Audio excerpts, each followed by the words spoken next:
Just wow একটা smoothie. এখানে আমি কিছু খেজুর নিয়ে রাখছি। আমি খেজুর আর বাদামের একটা স্মুদি করব। তো স্মুদিটাতে আমি কোনো চিনি বা মধু ইউজ করব না, শুধুমাত্র খেজুর আর বাদাম দিব, তাই খেজুরের পরিমাণটা একটু বেশি নিয়েছি।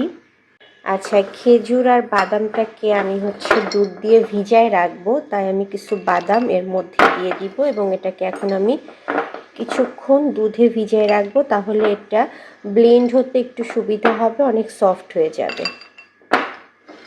আমি পেস্তা বাদামও দিব, বাট পেস্তা বাদামটা আমার এখন ছাড়াতে হবে, যেহেতু এটা খোসা সহ আছে। তো এটা আমি ছাড়ায়ে তারপরে প্যাক করছি। তো এই যে পেস্তা বাদাম আমি অনেকগুলাই দিয়েছি, এই যে খোসাগুলা বেশ কয়েকটা দিয়েছি আমি। এটাকে এবার আমি দুধে ভিজায় রাখবো। এই যে এবার এখান থেকে আমি একটু দুধ নিয়ে এর মধ্যে ভিজায় রাখবো।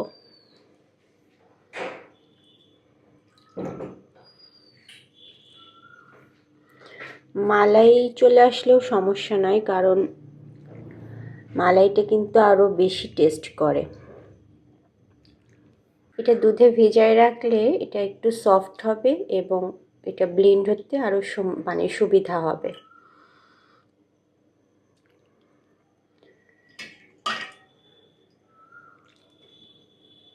ওকে, এখানে আমি 3 জনের মতো করব। আমার বাটিটা নেওয়া ছোট হয়ে গিয়েছে। যাই হোক, এটা ভিজুক ততক্ষণ, যেহেতু ব্লেন্ড হবে সমস্যা নাই। ততক্ষণ এটা আমি 5-10 মিনিট মতো একটু ভিজতে দিব। এইবার এটা আমি ব্লেন্ডারে দিয়ে দিব।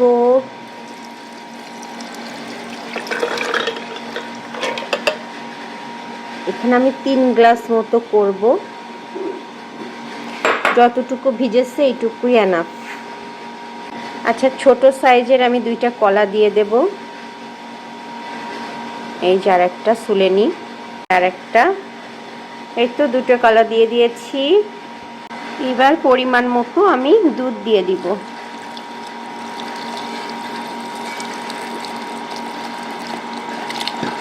ওকে, তো এইবার এটাকে ব্লেন্ডার করব। আমার স্মুদি একদম রেডি। আর এরকম একটা হেলদি স্মুদি পেলে আর কি চাই ইফতারিতে।